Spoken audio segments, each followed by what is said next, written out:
Good morning. Today's travel morning is the tiny little country of Monaco, also known as Monte Carlo.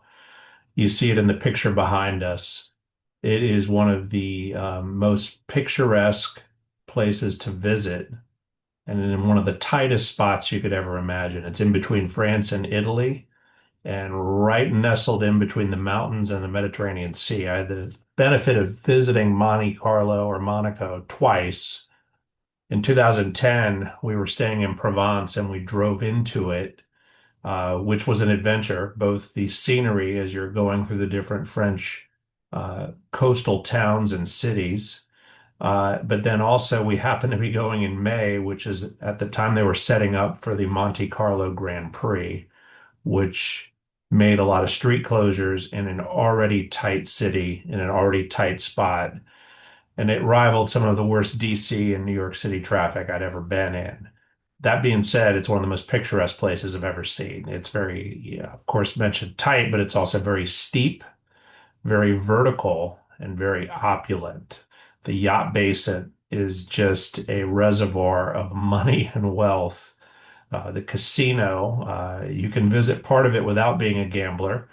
But then if you want to actually visit the tables part of the casino, you have to be wearing very nice attire. They have dress code there. And then, of course, the amount of real estate within this little piece of real estate is impressive. My wife and I actually walked to many of the real estate offices just to see what the average flat costs in euro. I did hear after this year they're moving the Grand Prix to a different time of year to encourage tourism in different intervals. It used to be in late May. Um, I would imagine, unless you're intending to go to the Grand Prix, that you don't want to be there when the Grand Prix is either being set up, taking place, or being torn down.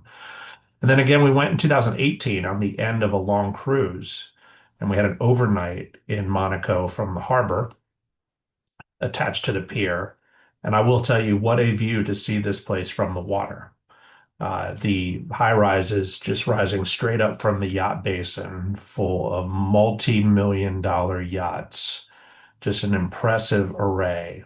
Then, of course, you've got the Prince's Palace. You can see that in the background behind me up on the hill, overlooking the whole city slash country.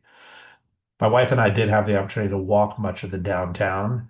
Uh, I think I threw my back out walking much of the downtown. I had to spend a couple weeks in the chiropractor when I came back to the US, but it's a worth a visit. And if you ever make plans to go to Monaco and have any questions, reach out and I'd be glad to share with you.